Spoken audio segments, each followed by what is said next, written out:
My name is Amber Eby, and I am the grant specialist from Maddie's Fund. We're really excited to be hosting the second huddle for the Return to Home Challenge.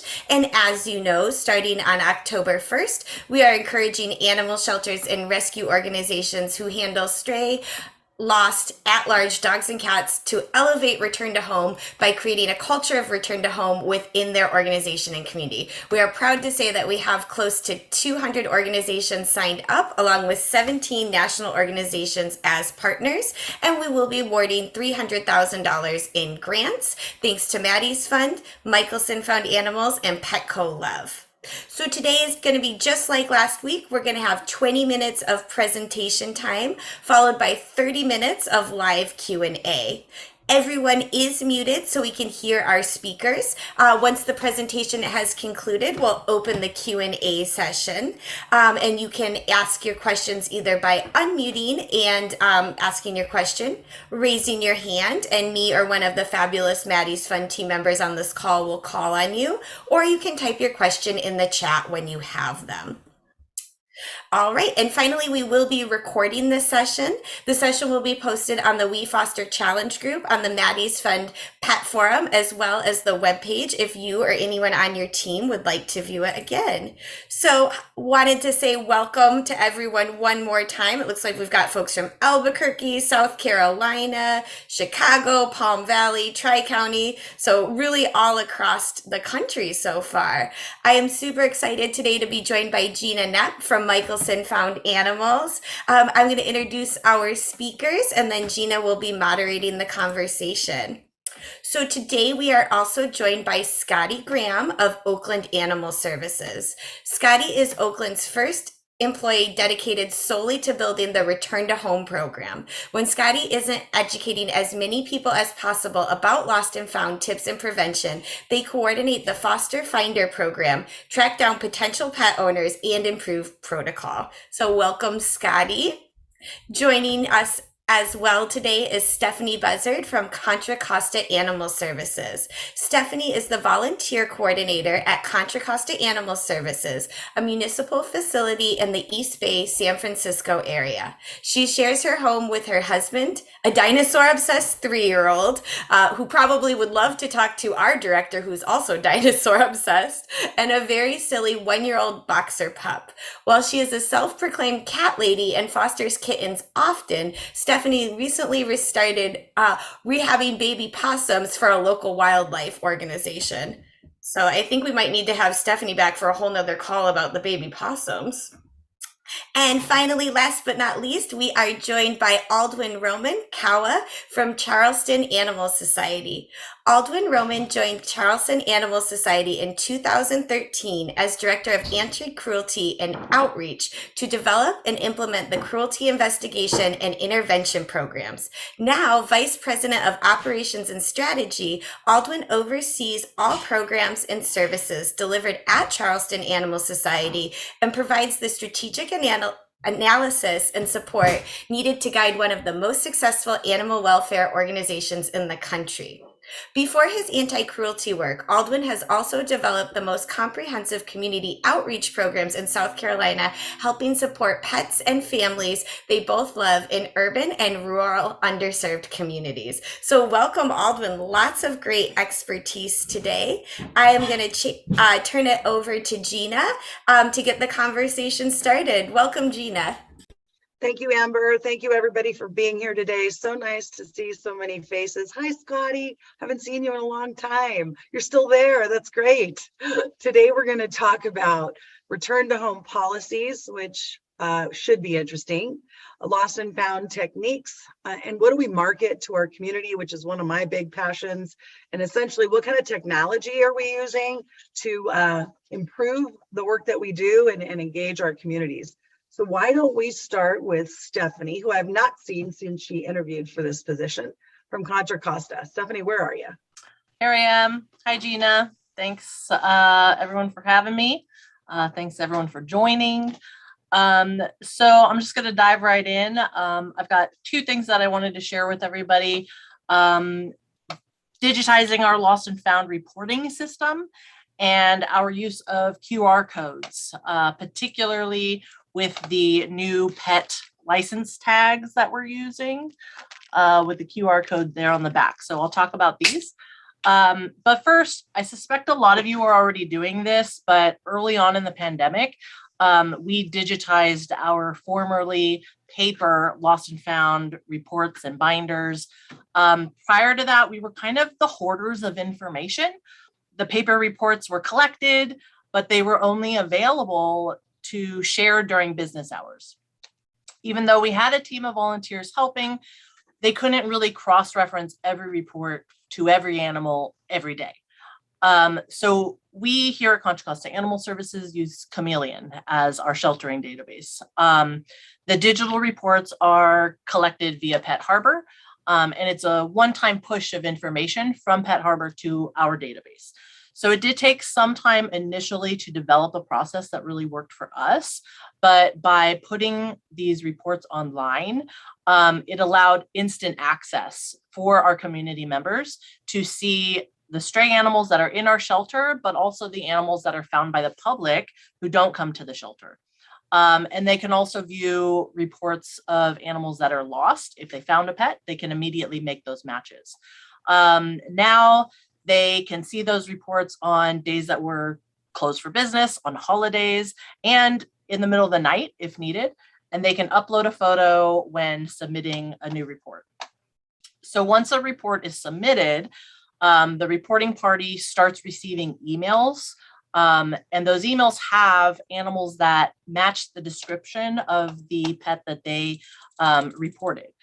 So they also receive resources from us that have like tips on how to get that animal back home. Some of them are local to this area, and those resources are also available on our website. Then a little bit later, they get a follow-up call and or email from us, which is really used to kind of close out those records from our system. And so we're capturing if those animals are returned to their owners or if they just kind of expire out and we're never able to get a hold of anyone. But we have found that the vast majority of them are going back to their owners, which has been a really a good morale boost for us. Our animal control officers, they're out in the field. They have immediate access to our Chameleon system with their laptops or iPads.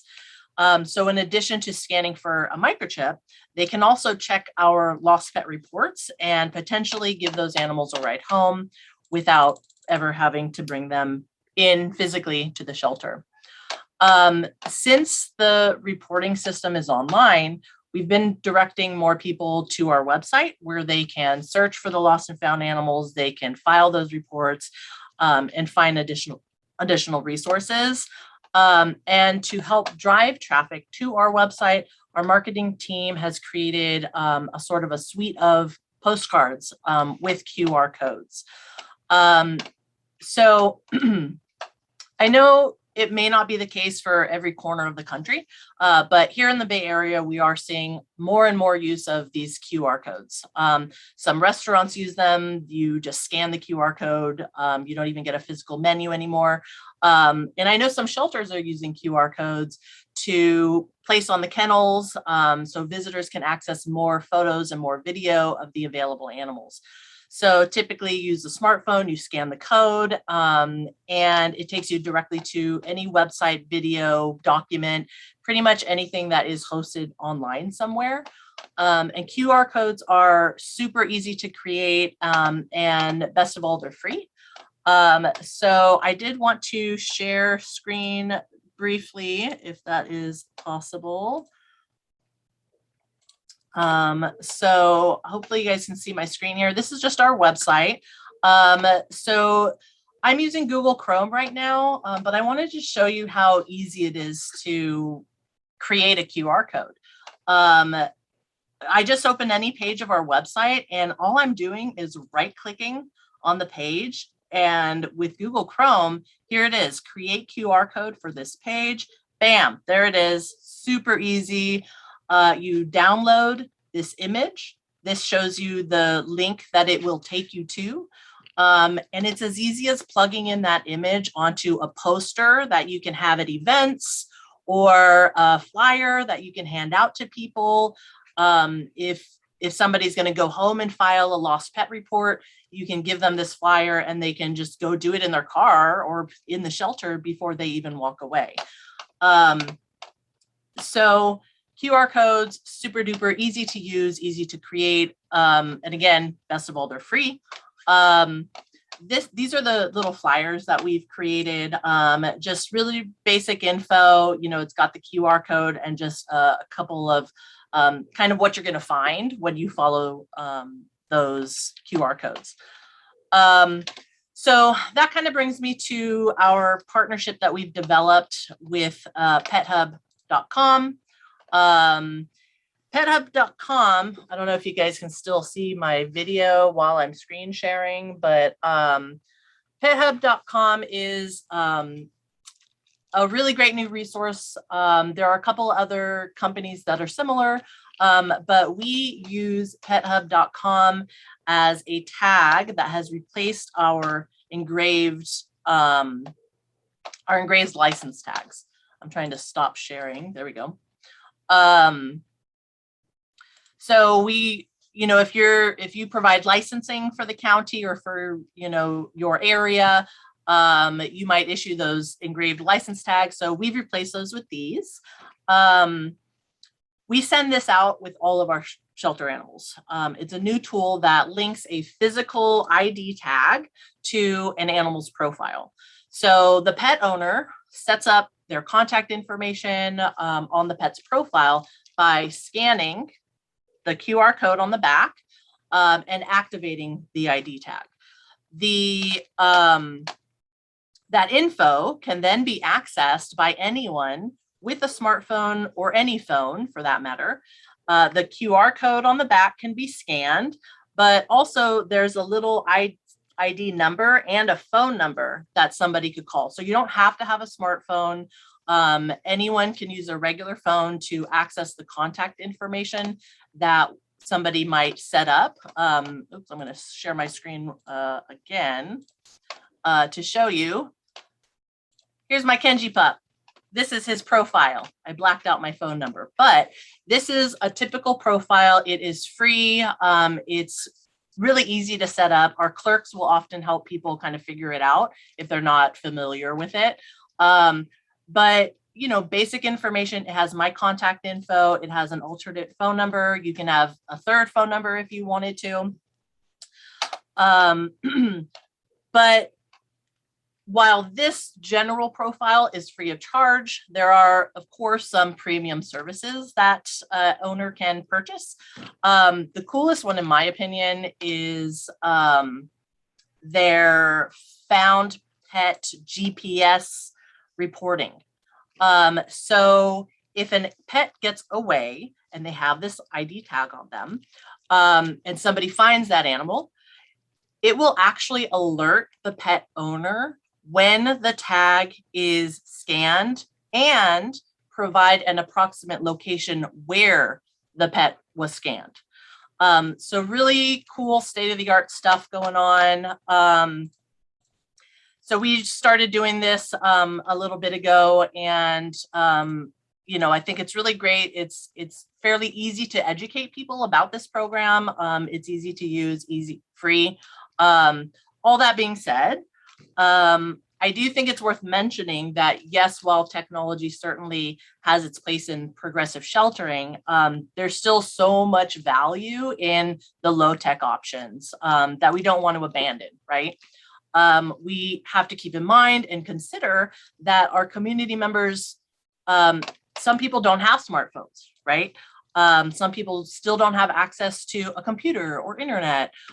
So finding ways to still accommodate those folks and encouraging, you know, even the kind of old school, simple ways of finding a lost pet or the owner of a found pet, like putting up posters, you know, going door to door, those can be just as valuable as some of our more high-tech solutions. So with that, I'll pass it on back over to Gina. Thank you so much, and happy to answer any questions. Thank you, Stephanie. I have like a million comments. I love Pet Hub. Here's my dog Rex, and he's wearing his Hey, hub tag there you from go. Sacramento, but I live in Montana and I've updated it and it still works. But we'll go into that a little bit later. Let's move. Like I said, a million comments. Good job, Stephanie. Let's Thank move you. on to Aldwin and get this party on the road. Hey, how's everyone doing? So I wanted to talk about one of the tools that we use at Charleston Animal Society. So we're in Charleston, South Carolina in the South. So a big tool that we use for lost and found, and we're always trying to improve, but is Petco Love Lost. The facial recognition tool, if you're not familiar with it, I feel like everyone should be, because I've heard about it a million times, but if you're not, it's a central database for lost and found animals that also has a facial recognition tool. It used to be called Finding Rover, but it's now Petco Love Lost. And basically, if you lose your pet and it's registered in Petco Love Lost, you when you lose it, you can mark it as lost, and it will basically look at any pet that has been for any shelter that's registered with Petco Love Lost. It'll look at every single animal that's in those shelters and try and match your pet to that one using facial recognition technology. It's really incredible. It works. I know it sounds crazy that you can use facial recognition on pets, but it really does work. But it works best when more shelters and more organizations and more people are using it. So we've, at Charleston Animal Society, made a big effort to get as many shelters in South Carolina to use it. Our community of Charleston is really kind of a tri-county. So we are the shelter for one of the counties, but there's two other counties that are very close to us. So if someone loses a pet, those pets don't know what county they live in or what jurisdiction. They're just going to go wherever they're going to find the closest person to help them. So really getting everyone using the same system, using a central database. Having your own system is great, but having something that the community can use that is central is helpful. Facebook has been a great tool, but there's anyone who lives in any community will know there's probably like 50,000 different lost pet Facebook groups. And as soon as someone has an opinion, then they create a new one because they disagree with somebody else's. So using Petco Love Lost has been an incredible tool for us. Every one of our animals that is marked as lost in our PetPoint software is automatically linked to Petco Love Lost website. So all of those animals are listed. We have it on our website, but we also have it on Petco Love Lost. So making sure the community is aware of that, because it's not just having the shelter animals, it's having the community involved. So something that we've done that's although Petco Love Lost is a tech type thing, there's a low tech way to get the word out other than just the website. So I wanted to share my screen real quick. So we have a utility trailer that we use for fence builds, actually. So we take this kind of all over the community. The wrap on it looked awful. So we said, hey, we're about to rewrap it. Why not turn it into a complete Petco Love Lost billboard? So when we drive this down the street, someone can literally scan, since you just talked about QR codes, Stephanie, the QR code is very powerful. They can literally scan, the side of the trailer or the back of the trailer. It even shows the phone to show you how this technology is used. And then we've even taken it to events where we have, chip clinics where we're getting people to microchip their pets.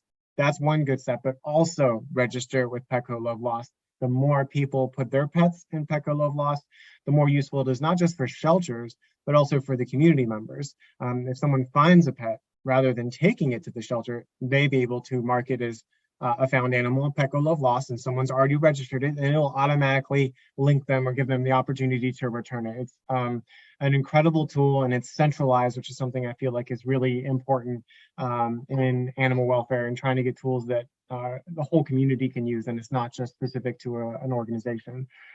So for one, Petco Love Lost is free, which is great. It's accessible. They offer an awesome toolkit for letting your community know about it, whether it's through a press release, putting something on your website, sending something in an email. We used to have the poster right out front that actually had the QR codes and told people it's got some facts about how often pets are lost and how close they usually are to home. Just trying to get the word out as much as possible. And then, of course, linking your shelter's lost population and then more to Petco Love Lost. So it's not just your lost and found animals. We have a 5-day stray hold here. I know some communities have even shorter stray holds. Just because an animal isn't on stray hold and is available for adoption, that family may still be looking for it and just may not be aware of the animal shelter. It's pretty common. At least I see it all the time. People just 5 minutes down the road don't even know about us. So making sure 75% or even more of your shelter population is listed on PECO Love Lost when you create that link. I know it depends on different softwares, how much information you can share, but I know with PetPoint, it's been pretty easy. And I know it works really well with Shelter Buddy. And ours even sends adopters after they adopt, they'll get emails from PECO Love Lost encouraging them to register their pet. I wish it would just automatically register them, but maybe that's something that will happen in the future. And then for our lost and found pages, we're working, talking with PECO Love Lost to integrate it. So lost reports and found reports, instead of just sending an email to us, we can redirect them to PECO Love Lost and then have that software tell us, hey, someone put in a lost report or a found report. So that's something that doesn't exist yet, but it's something we're working on to just try and streamline it and create one efficient process for everyone. So yeah, that's I'll turn it back over to Gina. Thank you, Aldwin. PECO Love Lost my heart. I started working with them when they were fighting Rover back in 2013, and people thought I was crazy. So I have more comments about that when we get to QA. And next, Scotty from Oakland, California. And I always say, if Oakland, California can do it, anybody can do it. Take it, Scotty. Okay. Well, thank you all for having me. I'm relatively new to the shelter world, so but I was started as a dog volunteer, and I sort of specialize in building and experimenting with protocol and other community nonprofits. So I'm really happy to be seeing you all and starting to recognize some of you. And Stefani, I can't wait because we're going to change over to Chameleon. It can't happen any sooner. I just can't wait because everything's going to be so much easier. Right now we're using PetPoint. So I have a little presentation. I'm going to be sharing 3 techniques or 3 tools that we use, in particular, utilizing volunteers and social media outreach and sleuthing. So hold on a second. I'm just going to share my screen. 1 second here. Here we go. And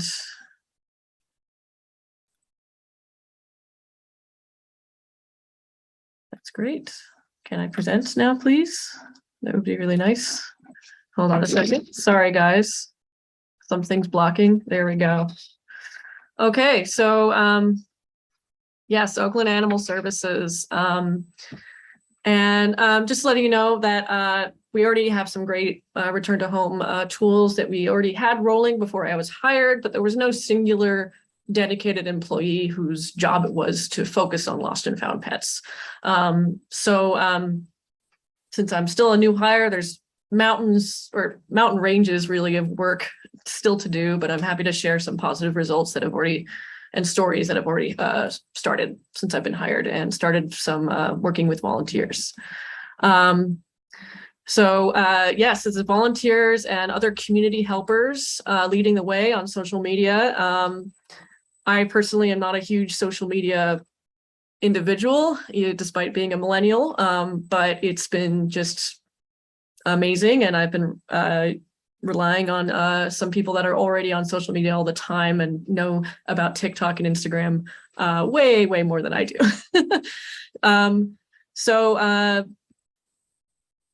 Besides sort of, the microchip tag and collar clinics and return to home oriented animal control officers, these are the 3 main points I'm going to talk about. So let's start with our Finder Foster program, which was sort of similar to the 48-hour program that has been starting to sort of be experimented on and spread, as people have probably already been joining huddles about.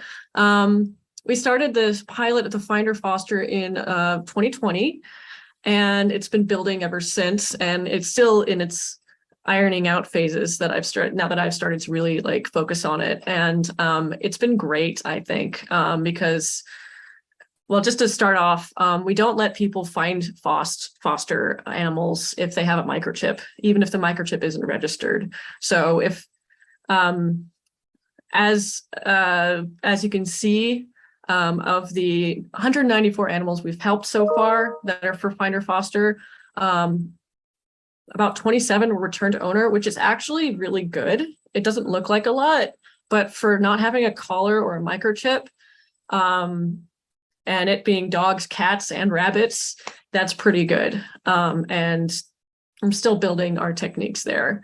And in the meantime, they haven't been languishing in a kennel. They've been microchipped and fixed, and when they've been returned to the owner. And we've even gotten some long-term fosters who joined our foster program or other volunteers from this process. 37 were transferred, 111 were adopted by the finder or regular adoption or friend of the finder. So it's just been a really good experience. So here's an example of just, I don't know, a better visual. And it's mostly been dogs, of course, and a good portion of those dogs are big dogs. Not most of them, but it's not all small dogs. So now I'm going to start about next door, which has been utilized mainly since I started. We've been posting almost every single stray or lost pet intake, unless it's like a bottle baby kitten or something like that. So what we do is we post them on near the neighborhood where they're found, and on behalf of the city. So we're able to sort of post like in 10 neighborhoods around where the area was found as well. And then I post this sort of information here, lost pet alert, do you know me? And we of course have a Spanish translation at the bottom because Oakland is at least half Spanish speaking as a first language. And hoping to make it a little bit more accessible even further still. And there's already been some great results from that. I have to say, most of the posts, the animals don't get reunited. However, it's engaging so many people, and it's getting people to know that if their friend lost a pet, to check Oakland Animal Services, because they, like Aldwin said, most people don't even know that we exist. It's not like we have commercials or anything, and Oakland's a big place. So here's an example of a story where I posted a found pet alert, and I have volunteers doing this now, but this is just because I can find this.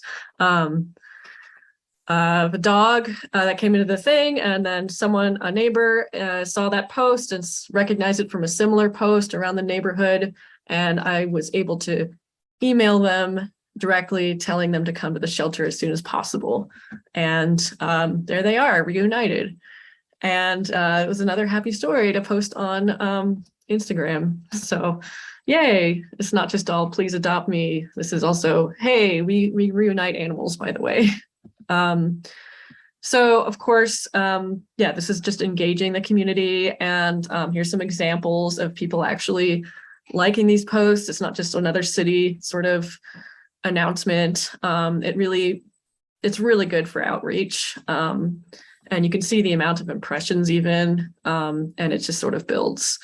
So aside from Nextdoor, I also have the volunteers post on Craigslist and eSpade our own Lost and Found page, and also share that to other eSpade Lost and Found pages. This is just the beginning. We're sort of wanting to do more, but these are the sort of the basics. Nextdoor to me is the biggest one, but people still by casting a wide net at the moment, it's what's working.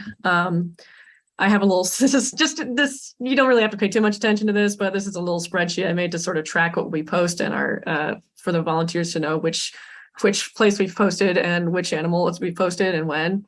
As you can see, that's like Nextdoor, Craigslist, Facebook, and location that was found. So here's where our pet detectives, this is besides the volunteers who post on social media and post on Nextdoor or foster for us when they find a stray animal. I'm sorry, I should say lost animal. We have our pet detectives who are also volunteers, but also just these people that look at all the paw boost and Facebook and Petco posts themselves that don't even associate with the organization. So here's just a really quick story about Ray, who is a cattle dog, or no, looks like a cattle dog, but it is actually, the DNA says pit bull and chow mix. I don't know, but that's why just descriptions are better than actual breed. So he was posted on Paw Boost as a lost animal. And what happened was, it was late at night, it was Oakland, so there were fireworks, he was spooked, ran away, and it was dark. So the dog was skittish and would run away from people. That's like the worst scenario, right? It's not the friendly dog that'll just run into someone's car door. This is the skittish dog that no one can capture and will run super far away. So they posted on Paw Boost, but they didn't post on Facebook, which makes sense because I wouldn't post on Facebook either. I haven't used it personally in like 10 years. However, someone else posted a sighting on Facebook, and I monitored that, and now I have volunteers doing this. And so, but this is me again, that they sighted this lost dog that matched the description. And as you can see on the left here, there's the post, and on the right, that's me saying that I saw this on Paw Boost and I connected them, and they never even had to come to the shelter in the first place. So monitoring, or just having people monitor the various sort of sites is a huge, huge deal and helps with a lot of pre-intake. And this, of course, oh, by the way, the sighting was 3 to 4 miles away from where the dog got lost. So he got so spooked, and he just within 1 to 2 hours, he was already 4 miles away. So that's why it's so important to just not just post around your immediate neighborhood. You got to go real far, depending on how the dog got lost. But yeah, and it looks like we're doing questions after this. So thank you. Thank you for having me, and I'll end my presentation. Oh my God, Scotty, again, my heart is just bursting. Amazing, amazing work. And I'm just gonna monopolize things here for just a minute. Sorry, Amber, she's cringing. Oh my God, she's doing it again. QR codes, Contra, Costa, you're using Pet Hub. I have a great relationship with Pet Hub, and when I was in Sacramento, we used them. If those of you that are looking for something new that's tech savvy and affordable, Pet Hub will match whatever you're paying right now for your license tags or rabies tags. If you need a connection to them, let me know. Stephanie, do you know what the percentage of your QR code people are actually registering those tags? You know, I don't personally know, but I can certainly find out. It's really kind of managed more by our clerical team. As the volunteer coordinator, our volunteers kind of help with the once reports are filed and that kind of follow-up. But the licensing, which is what these tags are for, and the actual setup and everything, I imagine our clerical team can probably get me those numbers. So I'd be happy to share that. Yeah, the higher those numbers, the better. Yeah, The absolutely. more likely those animals, if they should ever get lost, are returned to their people. And if anybody out here is interested, I happen to know that Pet Hub has probably 1,000 or 1,500 tags that they're trying to give away. It was a bad lot, if you will, that's kind of a faded look, but you can still read it all and they still work. They're just not very pretty. So I will put, I did put my email in the chat if anybody's interested in those. They can go to a rescue, they can go to a shelter. So just let me know. Does anybody have any questions for Stephanie? You're doing such good work. One of the questions that popped up in the chat for Stephanie was the postcard that you showed earlier. Do you have a PDF or like a template of that you'd be willing to put in Maddie's Pet Forum so that folks could see it? Yeah, I can check. I don't think it's like a fillable template or anything, but I can definitely share a copy of it. No problem at all. Yeah. Yeah, and then if folks wanted to like use the language but make it specific to their organizations, that would be awesome. Yeah, like I said, we did a whole suite of postcards. So the Lost and Found has lost on one side, found on the other. We have a volunteer recruitment and foster recruitment on the other side postcard. And so we're just kind of pumping them out right now, and just like really diving into this QR code bandwagon. No, and you're absolutely right. Here in our area, I'm like Scotty, where I am a millennial, but am not very tech savvy, or don't love it. But the QR codes here in this area are extremely popular and used in like every industry you could ever imagine. Right. I just got a new refrigerator and I used a QR code to set up my registration. Same. So Oh my gosh. it's all and over. my warranty too. Absolutely. Yeah. That's so funny. And then on the question of postcards too, Stephanie, Allison asks if you've translated them into any other languages, which is another great question for our area with the diversity in the Greater Bay Area. We haven't yet, but we're sending it through the county so that we can get that done for all of the postcards that we're doing. In fact, even these ones, right now I'm just printing it on regular paper, but we'll be ordering like actual cardstock. So it's got a little more heft to it. And then it's easy, it just kind of looks a little bit better, easier to like hand out, and people can keep track of it a little bit better, maybe put it on their refrigerator, or volunteers can take it to like Starbucks and tack it on the wall there. Awesome. Thank you. All right, Gina, I'll turn it back over to That's you. okay. There was a really good question, important question, I think, to Scotty in Oakland. With your finder foster, how do you handle the liability of it? So someone takes a found animal home and then someone gets bit. Is there language? I mean, it's all voluntary, right? You're not making anybody do this. So talk about that a little bit, would you? Yeah, absolutely. And it's something that began as before I started, and then but it was something like the other lost and found aspects of the program. It was no one's main job to do it. Everyone was sort of just trying to do it when they could and coordinate it. And so it used to have a lot more issues, like people not hearing back from us once they started fostering the animal, us not hearing back from them just keeping it, or the dog escaping, or different liability aspects. So I've rewrote the agreements. Because it is my part of my main job, I am actually able to have like more of a conversation with the people who are going to be doing the program itself. Yes, it is absolutely voluntary. Any person that brings in, obviously, a well-behaved cat or dog.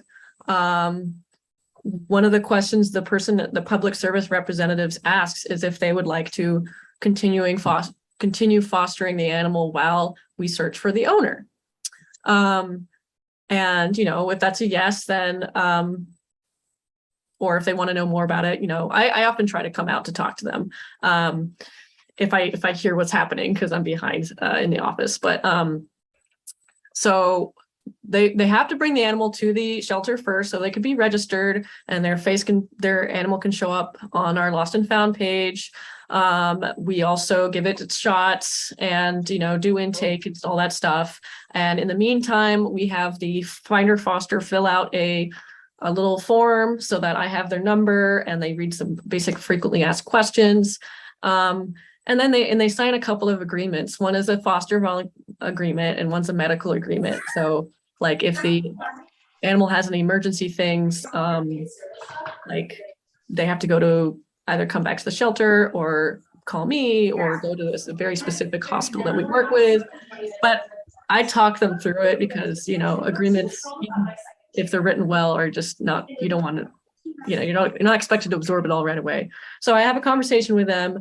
I tell them, people often wonder why they need to, if the owner comes forward, why they can't just give the dog to the owner. And it's an understandable question if you're not familiar with the shelter environment, which is most people, right? And so one of the things I definitely tell them is like, hey, this is really important. If the owner comes forward, either they call us or they noticed you walking their dog, you need to bring the dog back to the shelter, so that we can, because we have certain protocol to follow, to determine if it's actually their owner, and it's also so that we can microchip the dog to streamline the process again if the dog ever escapes. It's not a huge deal if obviously the owner gets the dog back anyway. Like there was a situation where the finder found the owner, and the owner was a houseless person, and they didn't want to have any connection with the city, which I totally understand. I wouldn't trust the city if I were a houseless person, but what we do, they don't know that we actually do a lot of encampment outreach, and all we want is this for the dog to be with its owner, and we would waive any fees whatsoever, but they didn't want to have any contact with us. And what we just offered was like, hey, we'll microchip the animal at the very least. We didn't get any contact, but it's still a positive end. It's not everything, but it's fine. It's mostly been, we've mostly not had these liability issues now that I've started like sort of having conversations with these finders. People think like, oh, someone's holding on to my pet, they stole it. And I was like, no, this is actually, so it's not in a kennel getting kennel cough, they're doing a good thing for your dog. And so I've mostly been having good experiences. We also make sure that if the dog is quote unquote high value, like a full bred, like Irish setter or French bulldog, we don't have them foster them. They're immediate. Unfortunately, it's more likely to be stolen that way. So quick question for you before I forget. What about cats? We cannot forget about cats. As much as we try not to bring cats into our shelters, they do come to us. Are you posting every cat that enters your facility, maybe not a neonatal with an umbilical cord, on Facebook? Are you using Facebook for both? Not Facebook, sorry, Nextdoor. Well, it's both really, and even Craigslist. So that's a really good question. So as far as quote unquote, like lost intake we get during this season, it is because there are just so many kittens. If they're young adults, like juvenile, and obviously not from a little litter from a feral colony, I do post them. I definitely post them if they have a collar, or a microchip if the microchip's not registered and I'm trying to do follow-up. If they're from a feral colony or if they seem feral, I still try to post them because they could just be upset and unhappy actual owned cats that have joined a feral colony or something like that.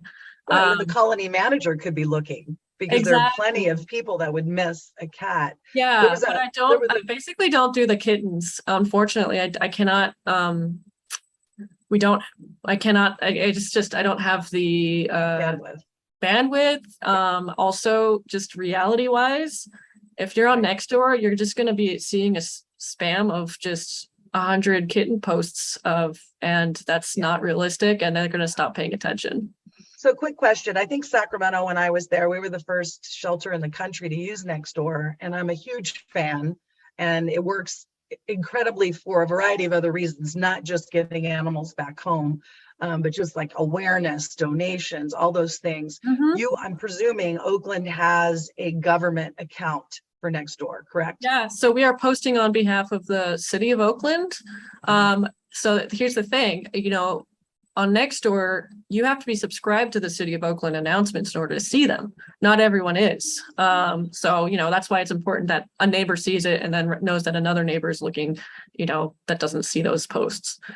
Correct. But yeah, it is an account. Yeah, and you have volunteers posting every day. Is that what you're doing now? Yeah. Excellent. Yeah. And they could do that from home, which is amazing. So if you're a government shelter, contact your city's PIO. That's where I would start. It's usually under police or sheriff, and get your own account. If you are a nonprofit, there is an expense associated with that. And personally, I think it's cost prohibitive. And that's where you start reaching out to your volunteers to post in their respective neighborhoods. And it's another great way to engage people in the process. If they, can't come into the shelter physically, aren't able to do that kind of work, they can still help from their laptops at home. Yeah, and actually I am posting on behalf of Anne. So everyone says, thank you, Anne, and it's not me. I feel like Nice. one of those those people posting on behalf of actors' Twitter's accounts. I'm like, not actually that person. I'm a ghostwriter. There was a question from Maddie about how do you handle people trying to take home cats that aren't theirs? We've had a few situations of people blasting our rescue for stealing their cat when in reality, the age, time frame, and markings don't match up. I didn't really experience that. Any one of you on this panel, are you seeing something similar to that in your organizations? Well, I can just say one thing that we had to change when it comes to foster finder. We've stopped people foster finding kittens under 2 months of age because they're more likely to die because they need to be a lot more trained or be already part of our foster program to foster those if they don't have their moms, So we stopped doing that. That's not exactly related, but I just thought that was important. We definitely have a lot, just in general, fewer people foster finding cats, but we do have some, and it's just been fine. We haven't, as far as I've noticed, the only issues has been that like the kittens under 2 months old. I want to move over real quick to Aldwin because I'm a big Petco Love Lost fan. Are you, because this is, okay, I think Petco Love Lost, if used by 90% of this country, many shelters could consolidate or go out of business. And the magic elixir for Petco Love Lost is us, we, explaining, having these conversations and participating. So have you found a way to register automatically on behalf of the pet owners for the animals that are adopted out or redeemed? No, not yet. That's something that I've been discussing with Petco, just try and see if it's possible. Some of it is going to be limitation by what shelter software you're using. I know, I think it's Shelter Buddy, there's a kind of a two-way integration, and with PetPoint, depending on when you signed up, that we're able to do the automatic emails to adopters, but I know more recent people who join on, it might not be possible. So there's, but that's just how it is now. That doesn't mean that things can't change. I think it would be more powerful of a tool if shelter softwares would allow shelters to auto-register adopters and put them into that. Even if the adopters don't claim it, at least have the animal there with the contact information, have something as a start. Right. Aldwin, if I walked into your shelter and talked to anybody who works or volunteers there, will they be able to explain to me what Petco Love Lost is? Yes. Excellent. And that's what all of you should be striving for. Because when we can all speak to it, then it becomes a reality for all of us. I think if there's anybody from San Diego Humane on this call, correct me if I'm wrong, but I think San Diego Humane auto registers. They have a kiosk to do that in their lobby for Petco Love Lost. San Diego, are you on this call? I am. We don't have that. No, we don't have that, but all of our adoptions go through and register through, but we don't have the kiosk thing. Okay, gotcha. I feel like now that you say that, I feel like I remember a kiosk a few years ago, but I don't feel like Finding Rover had done that. So now I don't remember who that was with, but okay. But yeah, we don't have a kiosk, but we register them on adoption. So and I will say you can request like a custom QR code from Petco Love Lost for your organization, so you can make that part of your adoption process, which is something that we're considering. So while you're waiting to go through your adoption, you could we'll be like, hey, sign up with Petco Love Lost. You can actually go to the kennel right now, take a picture of the pet you're about to adopt, and register them right now before you leave. We're considering doing that, and maybe not, you can't complete the adoption until you've done that part of the process. So that's one thing you can do. And I do want to say the pictures are very important. So as far as the lost animals. I know we're trying to get better with our pictures. It can be tough to take pictures on intake that are great. But something I did, I actually reached out to support. They looked at our lost animals on Petco of Lost and sent me back a screenshot and said, these pictures are good, these pictures are bad. This is what you need to change. So they can have them audit you to kind of figure out where you need to improve to make those more effective. Thank you. Thank you. And Gina, I'm so sorry to interrupt the conversation. I just wanted Please help me. Yeah, no, you're doing great. There's a lot of really great stuff coming in. I just wanted, Blaze Thal has had their hand up for a while. So Blaze, I didn't know if you had a question, if you want to unmute and ask your question. I appreciate it. We're a smaller rescue out here in Yucca Valley, California, right on the borderline of San Bernardino and Riverside counties. We were unable to make the last meeting because we were working the Fairview fire with another rescue that's right there on the front line. But one of the issues that our rescue has run into, we're actually currently in that particular issue, is our area is a very tourist area where the residents are low tech and the tourists are very high tech.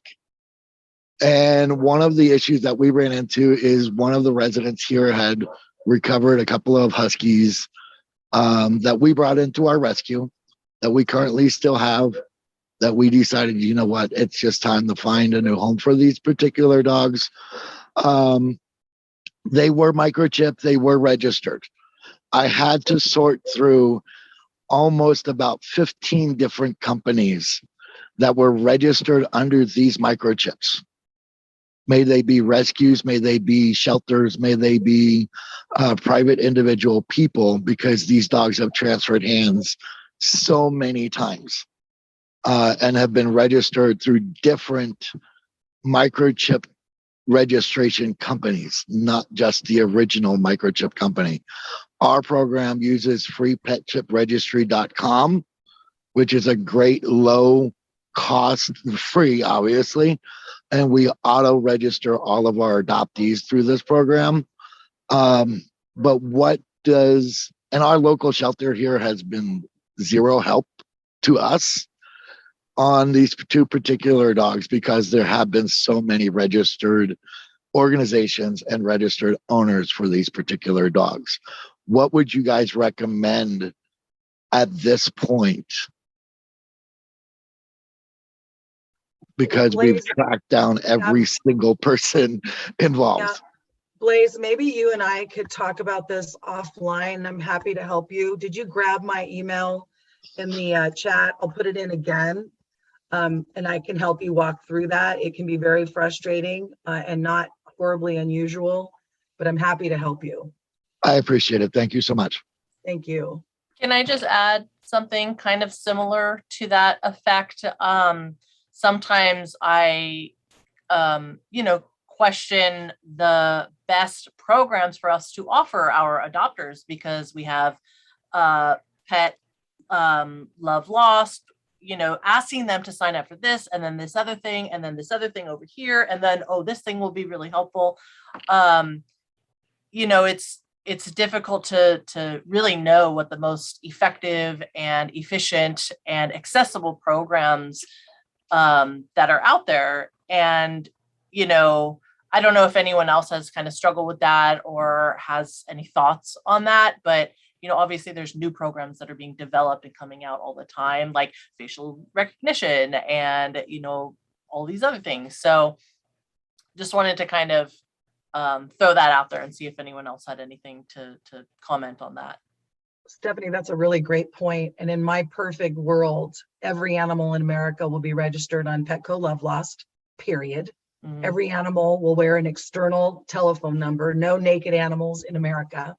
And I don't think microchips are losing their importance, but microchipping is critical, but it's more critical that we and all of our staff know how to explain how they work and continually repeat the message about updating registration and making it free and easy to do, even if we do it ourselves. Those are the three things.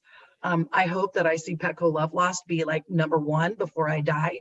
But that's going to take a lot of effort from, I don't know if there's anybody from Petco on this call. I don't work for them, but I just think it's a really important platform. I think it works, but it's only going to work. And I'll like say this ad nauseum. And if I ever see you at a conference, I'll say it again.